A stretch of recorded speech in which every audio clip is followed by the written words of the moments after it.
บทที่72เซียวซึงฮวายิ้มพลางถอนใจครั้งหนึ่งนางรูปเสื้อตัวเล็กที่ทำจากผ้าเนื้อบางชั้นดีขึ้นมาเบาๆก่อนจะเอ่ยขึ้นช้าๆจริงๆแล้วการเลือกคู่ครองไม่ใช่แค่เลือกคนที่อยากแต่งงานด้วยเท่านั้นแต่ยังต้องดูด้วยว่าครอบครัวนั้นเป็นอย่างไรเพราะเราไม่ได้แต่งให้คนแค่คนเดียวแต่แต่งให้กันทั้งครอบครัวคำพูดของแม่สามีทำให้ซิ่วเหมยนิ่งอึ้งไปทันทีใจหนึ่งก็นึกถึงเรื่องเฉียนหวินขึ้นมานางรู้ดีว่าแม่สามีดีต่อนางจริงใจไม่เช่นนั้นหากเปลี่ยนเป็นแม่สามีคนอื่นถ้ารู้ว่าเด็กในท้องของสตรีผู้นั้นอาจจะเป็นลูกของเฉียนหวินต่อให้เข้าข้างนางแค่ไหนก็ต้องพะวงถึงเด็กด้วยแน่นอนโชคดีที่มีแม่สามีคอยคุมสถานการณ์ไม่เช่นนั้นด้วยนิสัยของเฉียนหวินหากอาศัยนางเพียงคนเดียวคงจะควบคุมสถานการณ์ไม่ได้แน่นางรู้ว่าตนเองแต่งเข้ามาในตระกูลที่ดีที่มีแม่สามีที่ดีฝ่ายเพ่ยเหิงเองก็กำลังคิดถึงคนตระกูลทั่วนี่เป็นเรื่องที่นางไม่เคยคำนึงถึงมาก่อนหัวซื่อหมิงเป็นคนดีแต่เขามีพี่ชาย5 คนแต่ละคนก็มีนิสัยไม่เหมือนกันพี่สะใภ้ทั้ง5ยิ่งไม่เคยพบหน้ามาก่อนแต่วันหน้านางกลับต้องเรียกพี่เรียกน้องกับพวกนางพี่สะใภ้คนโตและพี่สะใภ้คนรองของนางล้วนเป็นคนดีมากแม้จะมีนิสัยแตกต่างกันแต่ก็ไม่เคยมีเรื่องกระทบกระทั่งกันมาก่อนนางจะเข้ากับพี่สะใภ้5 คนนั้นได้หรือไม่นะท่านแม่พูดมีเหตุผลซิ่วเหมยถอนใจนับตั้งแต่โบราณมาการเลือกคู่ย่อมต้องเลือกคนที่มีฐานะตระกูลเหมาะสมกันเพราะหาก2 บ้านมีฐานะแตกต่างกันมากเกินไปย่อมต้องก่อให้เกิดปัญหามากมายตามมาเผยเหิงก้มหน้าเงียบอยู่ครู่หนึ่งก่อนจะเอ่ยขึ้นว่าท่านแม่กับอซอพูดถูกข้าเองก็เข้าใจเพียงแต่ว่านางกัดลิ้นฝีปากเบาๆดวงตางดงามฉายแววดื้อรั้นตอนนั้นเขารับปากข้าเองก็รับปากเขาหากเขาผิดสัญญาหรือข้าผิดสัญญาข้าย่อมต้องยอมรับแต่ตอนนี้เขายังเหมือนเดิมข้าเองก็ไม่เคยเปลี่ยนแปลงจะล้มเลิกง่ายๆเพราะสาเหตุอื่นได้อย่างไรนางเองก็มีหลักการของตนเองแม้จะรู้ว่านั่นอาจไม่ใช่สิ่งที่ดีที่สุดแต่ในเมื่อตอนนั้นตัดสินใจแล้วก็ต้องกัดฟันเดินต่อไปเซียวซึงฮวากับซิ่วเหมยต่างนิ่งเงียบผ่านไปครู่หนึ่งเซียวซึงฮวาก็ยิ้มพลางกล่าวว่าจริงๆจะว่าไปแล้วนิสัยของเจ้านั้นเหมือนกับบิดาของเจ้ามากล้วนเป็นคนที่ตัดสินใจอะไรแล้วไม่ยอมหันหลังต่อให้รู้ว่าข้างหน้ามีหลุมก็ยังเต็มใจกระโดดลงไปใช่คิดดูก็รู้สึกว่าเราเป็นฝ่ายคิดมากไปเองขอเพียงคนตระกูลหัวย้ายมาเมืองเอี้ยนจริงอยู่ห่างจากจวนเจิ้นโกหกของเราไม่มากหากมีใครทำให้เพ่ยเหิงไม่สบายใจก็ให้พี่ชาย2 คนของนางบุกไปจัดการแถมยังมีอาซออีกคนรับรองว่าต้องทำให้พวกเขากลัวได้แน่ซิวเหมยไม่อยากให้เพ่ยเหิงไม่สบายใจจึงรีบกล่าวอย่างยิ้มแย้มเซียวซึงฮวาพยักหน้าอย่างน้อยเจ้าก็มีพี่ชาย2 คนต่อไปเมื่อบิดาของเจ้าอายุมากก็ยังมีพี่ชายกับพี่สะใภ้คอยปกป้องเพ่ยเหิงนึกถึงพี่ชายกับพี่สะใภ้แล้วก็ยิ้มออกมาบ้างท่านพี่ทั้ง2กับอาซอล้วนรักข้ามากหากวันหลังมีเรื่องไม่สบายใจอะไรจริงๆหากข้ากลับมาหาพวกเขาก็ต้องยอมรับข้าแน่เสี่ยวซึงฮวาหัวเราะพรืดดูเจ้าสิพูดอะไรกันต่อให้มีอะไรเกิดขึ้นจริงก็ไม่มีทางไปถึงขั้นนั้นแน่เมิงเฉียวกลับมาตอนบ่ายตอนที่กลับมานางสวมเครื่องแบบของนักรบทัพหงอิงขี่ม้าตัวใหญ่พ่วงพีฝ่ายหิมะโปรยปลายมาหยุดอยู่ตรงหน้าประตูจวนเจิ้นโกโหคนในจวนจำได้ทันทีว่าอีกฝ่ายเป็นฮูหยินน้อยของตนเองดังนั้นจึงรีบออกไปต้อนรับไม่นานนักเสี่ยวจันทิงกับบุตรชายทั้ง2ก็กลับมาเมื่ออยู่กันพร้อมหน้างานเลี้ยงเล็กๆก็ถูกจัดขึ้นในห้องรับแขกของเรือนฟูอินจากนั้นทั้ง7 คนก็นั่งลงกินข้าวกินอาหารด้วยกันหิมะโปรยปลายที่ด้านนอกทำให้จวนเจิ้นโกโหดูราวกับถูกปกคลุมด้วยเสื้อคลุมสีขาวขนาดใหญ่แต่ในห้องกลับอบอุ่นมากครั้งนี้บุตรชายทั้ง2ต่างก็ยกจอกขึ้นดื่มคารวะบิดา3 พ่อลูกต่างพูดคุยเปิดอกประกอบกับฤทธิ์สุราระหว่างที่พูดดวงตาของพวกเขาจึงมีสีแดงเรื่อนึกถึงเมื่อหลายเดือนก่อนตอนที่เพิ่งย้ายเข้ามาใหม่ๆพวกเขาได้กินอาหารพร้อมหน้าพร้อมตากันที่อำเภอไปหวานจือตอนนั้นพวกเขาทั้งขัดเขินทั้งรู้สึกแปลกหน้าแต่ตอนนี้กลับไม่เป็นเช่นนั้นอีกแล้วตอนนี้พ่อเหมือนพ่อลูกเหมือนลูกสะใภ้เหมือนสะใภ้สำยังมีทายาทที่ยังไม่ได้คลอดออกมาซึ่งเป็นความหวังของทุกคนพวกเขายิ่งมีความสุขเมืองเฉียวก็ดื่มเป็นเพื่อน3 พ่อลูกหลายจอกเมื่อก่อนนางก็ดื่มสุราเป็นอยู่แล้วเนื่องจากในกองทัพมีข้อห้ามไม่ให้ดื่มสุราพอไม่ได้ดื่มมาครึ่งปีก็รู้สึกเปรี้ยวปากมาก นางจึงร่วมดื่มกับสองพ่อลูกไปไม่น้อยดื่มไปก็เริ่มชนจอกกันมั่วไปหมดไม่รู้ว่าใครเป็นฝ่ายคารวะใครกันแน่เซียวซึงฮวากับซิวเหมยซึ่งกำลังตั้งครรภ์เฝ้ามองภาพตรงนั้นอย่างยิ้มแย้ม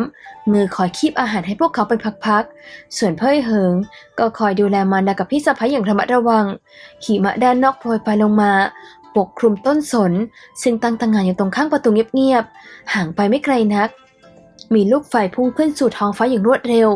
ก่อนจะแตกกระจายเป็นดอกไม้ไฟที่แสนงดงามปีนี้เป็นปีแรกที่เซียวซึงฮวากับลูกๆมาอยู่ที่เมืองเอี้ยนจิงผ่านปีใหม่ไปนางก็จะอายุ33ปีแล้วนางในวัย33ปีมีชีวิตที่สมบูรณ์แบบมากมีสามีผู้ทรงอำนาจที่รักนางมีบุตรชายกตัญญูรักความก้าวหน้าทั้งยังมีบุตรสาวและสะใภ้ที่น่ารักทั้งใส่ใจชีวิตนี้นางยังมีอะไรไม่พอใจอีกคืนนั้นเซียวซึงฮวานอนซบหน้าหลับตาพิมพ์อยู่บนเตียงมือกอดผ้าห่มต้วนเนื้อนุ่มลื่นพางถอนใจเป็นพักๆหากตอนนั้นท่านไม่จากไปหมู่บ้านต้าจวนจือตอนนี้ข้าจะเป็นอย่างไรนะชายหนุ่มซึ่งอยู่ในท่ากึ่งคุกเข่ากึ่งนั่งยองๆที่ด้านหลัง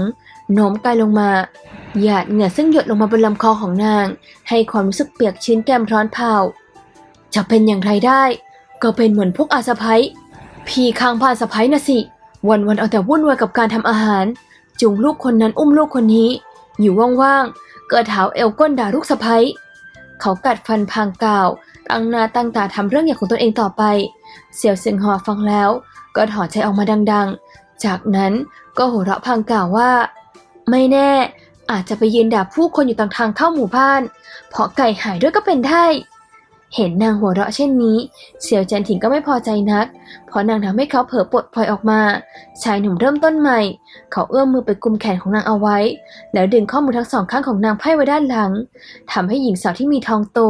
มีสภาพเหมือนกับนักโทษที่ถูกจับมัดมือไพ่หลังคุกเขาอยู่ตรงนั้นไม่มีผิดวันนี้เขาดื่มสุราจึงไม่ค่อยอ่อนโยนนักชายหนุ่มออกแรงจนเหงื่อท่วมปากก็กล่าวว่าท้องเจ้าโตขึ้นมากนี่จะเป็นครั้งสุดท้ายแล้วครั้งต่อไป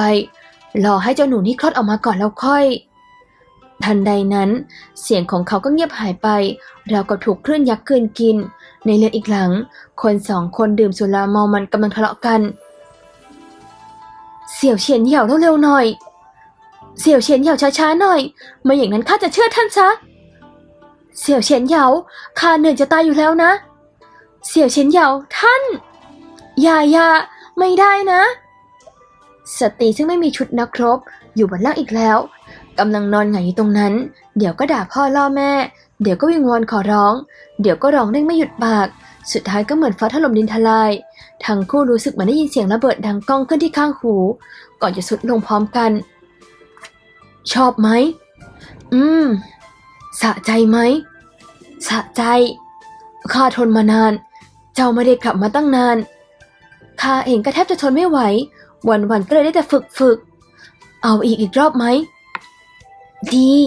ว่าแล้วพวกเขาก็เริ่มเปิดศึกมาอีกรอบการเข้าครั้งที่4ของเสี่ยวซึงฮวาเป็นช่วงปลายเดือน3ซึ่งอากาศยังไม่ร้อนมากเร็วกว่าที่นางคาดไว้10 กว่าวันแม้จะคลอดเป็นครั้งที่4แต่นางก็ยังเจ็บมากเจ็บจนอยากร้องไห้เจ็บจนอยากด่าใครสักคนตอนนั้นนางจะก้นด่าเสี่ยวจันถิงหลังจากเป็นโหฮูหยินผู้มีฐานะสูงส่งนางไม่ได้ด่าใครมานานแล้วแต่ตอนนี้นางกลับอดด่าเขาไม่ได้คลอดแล้วค่อยด่าเถิดเก็บแรงเอาไว้ก่อนเสี่ยวจันถิงซึ่งเฝ้าคอยอยู่ข้างๆกุมมือนางเอาไว้พังกล่าวเอาใจมืออีกข้างคอยช่วยเช็ดเหงื่อที่ซึมอยู่บนหน้าผากให้ต่อไปข้าจะไม่คลอดอีกแล้วไม่คลอดอีกแล้วได้เราไม่คลอดอีกแล้วท่านไม่ให้ข้าคลอดข้าก็ไม่คลอดอย่างนั้นทึข้าจะคลอดเสี่ยวซึงฮวากล่าวเสียงสะอื้นได้เราจะคลอดเสี่ยวจันถิงเองก็เหงื่อแตกพรากท่านยังจะคิดให้ข้าคลอดลูกอีกอย่างนั้นทึเสี่ยวซึงฮวาร้องไห้หนักกว่าเดิมได้เจ้าอยากคลอดก็คลอดไม่อยากคลอดก็ไม่ต้องคลอดเสี่ยวจันถิงไม่รู้จริงๆว่าควรพูดอะไรเจ็บกว่าตอนคลอดเพื่อให้เหิงเสียอีกซึงฮวาคนดีเด็กดีคลอดเสร็จแล้วก็ไม่เจ็บแล้วคำพูดของเซียวจันถิงทำให้หมอตำแยที่อยู่ข้างๆที่ด้านนอกแทบทนฟังไม่ได้แต่ไม่มีทางเลือกใครใช้ให้บิดามารดาของพวกเขามีนิสัยเช่นนี้เล่าชินแล้วก็ดีไปเอง ต้องโทษท่านที่ให้ข้ากินทุกวันอ้วนจะตายอยู่แล้วใช่ต้องโทษข้าต่อไปจะไม่ให้เจ้าคลอดอีกแล้วถ้าเจ้าอยากคลอดข้าจะคลอดแทนเองเสี่ยวจันถิงเห็นนางเจ็บปวดมากก็อยากรับความเจ็บปวดเอาไว้เสียเองในสมองของเขาเต็มไปด้วยความสับสนพออ้าปากจึงได้กล่าวคำพูดเหลวไหลเช่นนี้ออกมาเสี่ยวเฉินหวินที่รออยู่ด้านนอกรู้สึกรับไม่ได้พวกเราไปรอห่างๆกว่านี้เถิดเดินไปห่างๆหน่อยท่านพ่อผู้ทรงอำนาจน่าเกรงขามของเขาอยากให้ท่านพ่อยังคงเป็นท่านพ่อคนเดิมไปห่างๆหน่อยก็ดีเสี่ยวเฉียนหวินเองก็รับไม่ได้เขายกมือขึ้นอุดหูและรีบเดินห่างออกไปทันทีเมืองเฉียวซิ่วเหมยและพ่อเหิงย่อมเป็นห่วงมากเช่นกันแต่ซิ่วเหมยเป็นคนละเอียดอ่อนนางจึงดึงมือน้องสามีให้เดินตามไปด้วยแต่เมืองเฉียวยังคงเดินไปเดินมาอยู่ตรงหน้าห้องคลอดลูกไม่ง่ายเลยแต่เจ็บขนาดนั้นจริงหรือท่านแม่เบาบางเกินไปมากกว่าข้าเองก็เคยทำคลอดให้หมูให้วัวไม่เห็นลำบากขนาดนี้เลยจากนั้นก็คิดต่อว่ารอซิ่วเหมยคลอดก่อนค่อยว่ากันเถิดดูสิว่านางจะเป็นอย่างไรเดินวนไปอีกหลายรอบก็คิดขึ้นมาอีกหากข้าเป็นคนคลอดข้าจะไม่ร้องแล้วก็ไม่กลัวด้วยในตอนนั้นเองเสียงร้องไห้ดังลั่นก็ดังขึ้นในห้องเมืองเฉียวดีใจมากในที่สุดก็คลอดแล้วสินะเสี่ยวซึงฮวาคลอดแล้วเป็นเด็กผู้ชายที่แข็งแรงมากเวลาอุ้มก็หนักมือไม่น้อยเลยทีเดียวเสี่ยวซึงฮวาผอยหลับไปด้วยความอ่อนเพลียเสี่ยวจันถิงซึ่งเฝ้าอยู่ด้านข้างครู่หนึ่งก็เดินออกจากห้องไปเพราะไม่อยากรบกวนนางที่ด้านนอกบรรดาบุตรชายบุตรสาวและลูกสะใภ้กำลังหยอกล้อน้องชายที่เพิ่งเกิดมาอย่างมีความสุขเสี่ยวเฉียนผินเป็นคนอุ้มทารกน้อยเอาไว้ในอ้อมแขนพอเห็นบิดาออกมาก็รีบส่งน้องชายไปให้เสี่ยวจันถิงรับมาพอก้มลงมองก็พบว่าใบหน้าแดงกำของเด็กน้อยยังบวมเล็กน้อยตามแบบฉบับทารกแรกเกิดเส้นผมที่มีอยู่ไม่กี่เส้นเปียกชื้นแนบกับหนังศีรษะท่านพ่อดูเหมือนน้องชายคนนี้จะหน้าตาไม่ค่อยดีนักโชคดีที่เป็นเด็กผู้ชายเสี่ยวเฉียนเหยี่ยวถอนใจจริงๆแล้วเวลาหยอกเล่นก็สนุกดีเพียงแต่หน้าตาน่าเกลียดไปหน่อยโชคดีที่เกิดมาเป็นคุณชายจ้นเก๋อโหไม่ต้องกลัวว่าจะหาภรรยาไม่ได้ไม่อย่างนั้นคงต้องเป็นโสดไปตลอดชาติแน่เสี่ยวเฉียนหมินเห็นด้วยผิวคล้ำไปหน่อยหวังว่าลูกของเขาคลอดออกมาแล้วจะไม่เป็นแบบนี้นะบุตรสาวและสะใภ้ต่างก็เห็นด้วยไม่มีใครกล้าพูดออกมาเสี่ยวเจินถิงอุ้มบุตรชายแรกเกิดซึ่งเป็นสาเหตุแห่งความทุกข์ทรมานของเสี่ยวซึงฮวาเอาไว้ด้วยความรู้สึกที่ไม่อาจบรรยายได้เขามองบุตรชายนิ่งนานสุดท้ายจึงเงยหน้าขึ้นกวาดตามองลูกๆนึกถึงคำพูดของบุตรชายเมื่อครู่เขาก็นิ่งเงียบไปครู่หนึ่งก่อนจะขมวดคิ้วเขาขาวกว่าพวกเจ้าตอนแรกเกิดมากๆเลยฮะอะไรนะลูกๆตะลึงงันอยู่กับที่พูดอะไรไม่ออกเมืองเฉียวจ้องหน้าสามีนิ่งนานทีแท้เมื่อก่อนท่านผิวคล้ำขนาดนั้นเชียวหรือเสี่ยวจันถิงอุ้มบุตรชายเข้าไปในห้องอุ่นแล้วจ้องเขาอยู่อีกพักใหญ่ในใจรู้สึกใกล้ชิดด้วยมากๆตอนที่เฉียนเหยี่ยวและเฉียนหวินเพิ่งเกิดเขาต้องทำงานยุ่งตั้งแต่เช้าจรดค่ำมีเวลาอุ้มในตอนกลางคืนนิดหน่อยเท่านั้นต่อมาเขาก็ต้องจากบ้านไปก่อนจะได้พบกันอีกครั้งบุตรชายทั้งสองก็โตแล้วส่วนเพ่อเหิงเขาไม่รู้ด้วยซ้ำว่าตอนที่นางเกิดมานางมีหน้าตาเช่นไรเขากอดบุตรชายคนเล็กเอาไว้พลางซึมซับกับสัมผัสเล็กๆนุ่มนิ่มในห่อผ้าทันใดนั้นความภาคภูมิใจและความรับผิดชอบในฐานะบิดาก็ผุดขึ้นในอกจนทำให้หัวใจของเขาร้อนเผาชายหนุ่มยกมือขึ้นแต่จมูกเล็กๆนั้นเบาๆเจ้าหนูขณะที่กำลังคิดอยู่นั้นมาก็มารายงานว่าเสี่ยวซึงฮวาตื่นแล้วและอยากจะเห็นลูกเขารีบอุ้มบุตรชายเดินไปที่ข้างเตียงแล้วส่งให้เสี่ยวซึงฮวาดูสิหน้าตาเหมือนนิวตันตอนแรกเกิดมากๆใช่เหมือนเขาตอนเด็กๆเสี่ยวซึงฮวาเห็นแล้วก็นึกรักหนักหนาแม้จะมีลูกมาแล้ว3 คนแต่พ่อเหิงคนเล็กสุดก็อายุ15 ปีนางจึงลืมไปแล้วว่าการกอดเด็กทารกตัวนุ่มนิ่มเอาไว้ในอ้อมแขนให้ความรู้สึกอย่างไรบัดนี้พอได้เห็นนางย่อมดีใจมากตาทั้งคู่จ้องจมูกและดวงตาเล็กๆนั้นไม่วางตาข้าเคยพูดว่าอยากมีลูกชายเพยเหินจะได้มีพี่ชาย2 คนกับน้องชายอีกคนคอยปกป้องคิดไม่ถึงเลยว่าจะได้สมปรารถนาเสี่ยวเจินถิงนึกถึงความยากลำบากที่นางต้องเผชิญเพื่อลูกคนนี้แล้วก็ปวดใจนักเขาลูบแก้มนางด้วยความรักพลางกล่าวเมื่อก่อนครอบครัวเรายากจนข้ากลัวเจ้าล้มป่วย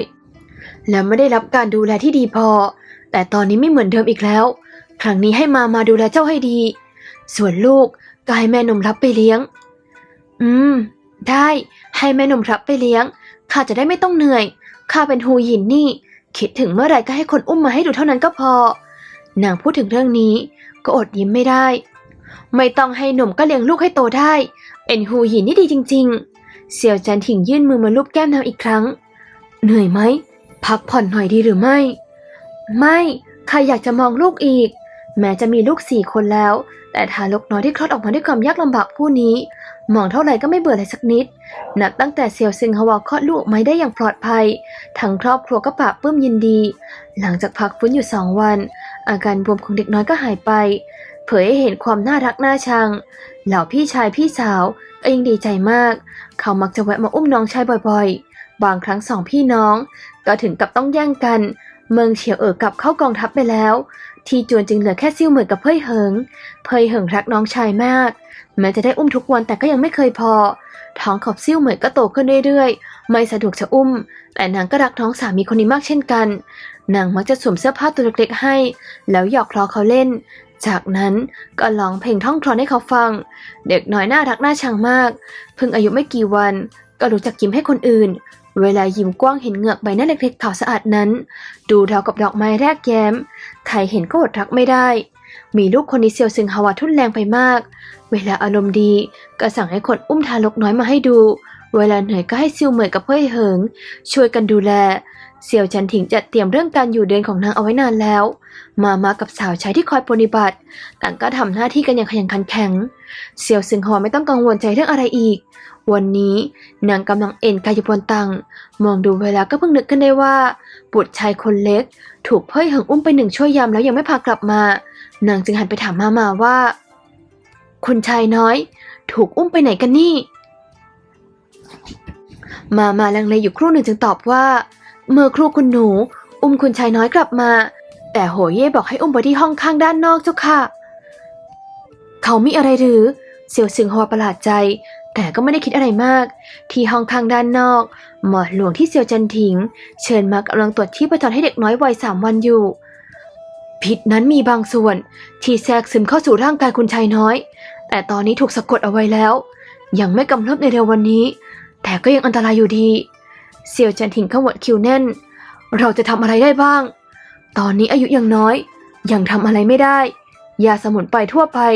ก็ยังเอามาใช้กับคุณชายน้อยไม่ได้มีแต่ต้องรอให้คุณชายน้อยโตกว่านี้อีกหน่อย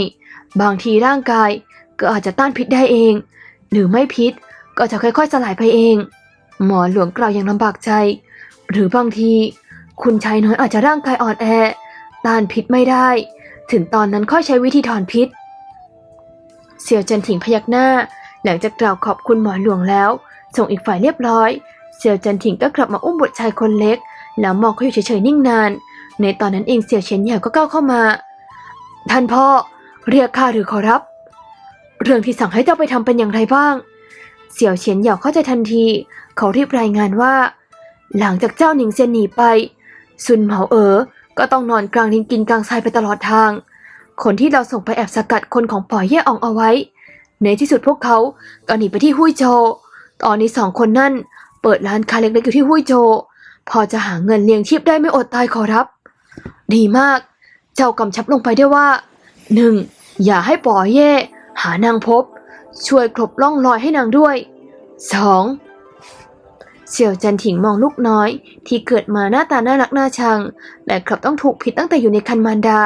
พางกล่าวเสียงเรียบข้าไม่ต้องการให้เจ้าหนิงเซียนมีชีวิตที่สุขสบายแม้แต่วันเดียวเสี่ยวซึงฮวารออยู่ครึ่งค่อนวันบุตรชายคนเล็กถึงได้กลับมาพร้อมกับผู้เป็นบิดานางถลึงตาใส่พ่อของลูกมัวแต่ทำอะไรอยู่นานขนาดนี้เสี่ยวจันถิงไม่ถือสาอารมณ์บุตรของนางสักนิดเขาขยับเข้าไปใกล้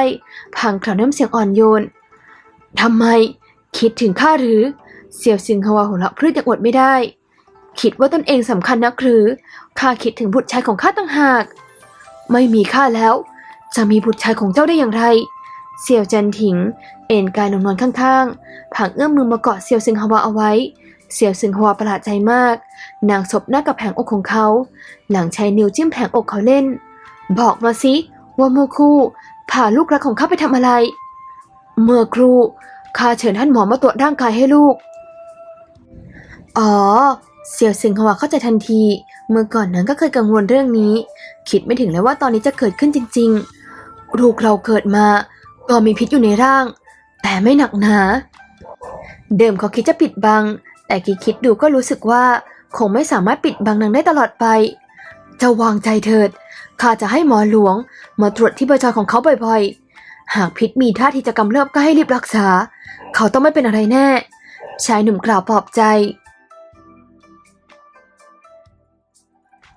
จบแล้วนะคะ